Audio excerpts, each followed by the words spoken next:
High! আবার চলে এসেছি আজকে একটা নতুন ভিডিও নিয়ে। আজকের যে বিষয়টা হচ্ছে যে আজকের দিনটা খুবই সুন্দর কেটেছে আমার।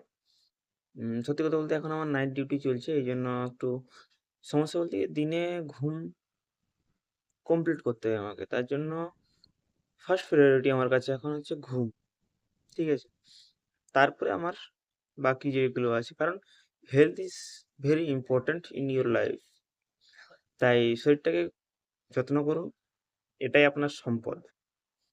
ভিডিওতে আমি এই কথাটাই বলতে চাইছি এবং ব্যাপার হচ্ছে আজকের যে বিষয়টা হচ্ছে সেটা হচ্ছে যে দেখুন আমরা কোনো জিনিস করব ভাবি তো ওই করব এইটা বাদ দিয়ে যদি আমি এক্ষুনি করব এই জিনিসটা যদি আনি তা আমার ক্ষেত্রে সব থেকে বেশি কার্যকরী। এই এক্ষুনি আমি যে ভিডিওটা বানাচ্ছিলাম না, এর আগে আমার জাস্ট 10 মিনিট আগে একটা ঘটনা ঘটলো। সেটা হচ্ছে যে ঘুম থেকে উঠেই ফ্রেশ হয়ে আমি ভাবলাম যে আমি ভিডিও বানাবো।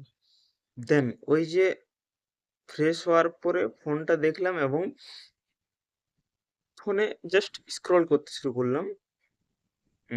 খেলার স্কোর দেখছিলাম এই বিভিন্ন রকম। এই করতে, করতে আমার ১৫ মিনিট টাইম স্পেন্ড হয়ে গেল। কিন্তু আমার মন চাইছিল যে এখান থেকে আমি বেরিয়ে যাই। কিন্তু তবুও আমাকে ওখানে আটকে রাখছে। কি আমি ভিডিও বানাতে হবে। ঠিক আছে? ভিডিও বানাতে হবে। এটা আমার কাজ। কিন্তু তা সত্ত্বেও ওই কাজটাকে বন্ধ করে আমি ওই ফোনের স্ক্রলে টাইম স্পেন্ড করছিলাম। সেটার কারণ জানেন কি?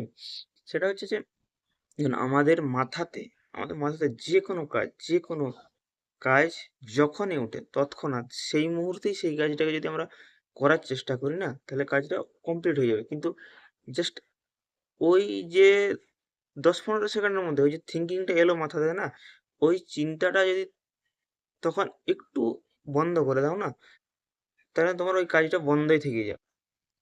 সেজন্য আমাদের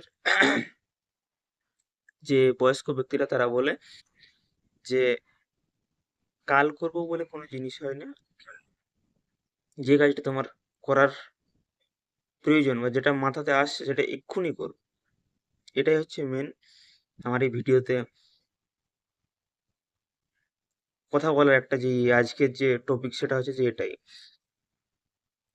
সত্যি কথা বলতে কি কাজকে ফেলে রাখা মানেই তুমি তোমার বিপদ নিজেকে ডেকে আনছো। প্রতিটা কাজে। ধরে নিন আজকে আমার হেলথ ইস্যু চলছে। আমি হয়তো বললাম যে কালকে আমি ডাক্তার দেখাবো বা মেডিসিন নিয়ে নেবো কালকে। আমি ওই যে কালকে বললাম না সেটা ওই কালকের দিনে যে মুহূর্তটা আসবে না সেই সময় আমি করতেই পারবো না। আবার একটা অন্য কোনো চলে আসবে, এক্সকিউজ চলে আসবে আমাদের নিজেদের জীবনে বা নিজেদের মধ্যে একটা ওই সময়টার একটা কিছু এক্সকিউজ চলে আসবে। তাই যখন যে কাজটা যেকোনো কাজ হোক, ঠিক আছে? সে স্নান করা হোক, ব্রাশ করা হোক, নিজেদের জীবনে যেকোনো কাজ হোক, যখন মাথাতে যে জিনিসটা আসবে সেই জিনিসটাই করে ফেলুন। এটাই আমি বলতে চাইছি যে লেট, লেট করবেন না কোনো জিনিসে এবং পরে করব বা ওই যে পরে মানে আমি যে বললাম না আপনাদেরকে এক্ষুনি একটা ভিডিওতে যে থিংকিংটা যখনই মাথাতে আসে না ওই যে ১০-১৫ সেকেন্ডের মধ্যে আমরা যদি এই কাজটাকে শুরু করে দিই না অবশ্যই কাজটা এগিয়ে যাবে। কিন্তু আমরা যদি ওই ১০-১৫ সেকেন্ডকে টালমাটাল করে দিই না ওই কাজটা আবার বন্ধ থেকে যাবে। দেখুন আমাদের সত্যি কথা বলতে ধরুন আমি জল তেষ্টা পাচ্ছি না? আমি যদি এক্ষুনি জল তেষ্টা পাচ্ছে আমার। আমি এক্ষুনি যদি জলটা খেয়ে নিই, তাহলে আমার কাজটা সাকসেসফুল হয়ে যাবে। কিন্তু আমি সেই মুহূর্তে যদি আমি ধরে নাও ফোনে অ্যা খেলা চালু করে দিলাম হয়তো। ঠিক আছে? এখন আইপিএল সিজন চলছে। হয়তো খেলা চালু করে দিলাম। ঠিক আছে? তাহলে ওই যে জল তেষ্টা ওই যে থিংকিংটা মাথাতে ছিল না ওটা হেঁটে যাবে তোমার কাছ থেকে। ঠিক আছে? তাই আমি বলতে চাইছি নিজের ব্রেইনকে সবসময় ভাবুন, চিন্তা করুন যে কি হতে চলেছে, কি হচ্ছে আমার জীবনে। এই জিনিসটাকে নিজেকে ইমপ্রুভ করার চেষ্টা করুন। কিছু করার নেই। কেউ আপনার জন্য ভাবে না। নিজেকে নিজের জন্যই ভাবতে হয়। কেউ আপনার জন্য কিছু করে দেবে না।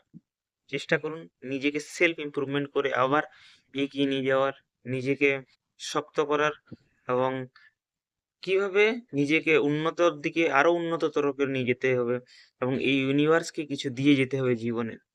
এটাই লক্ষ্য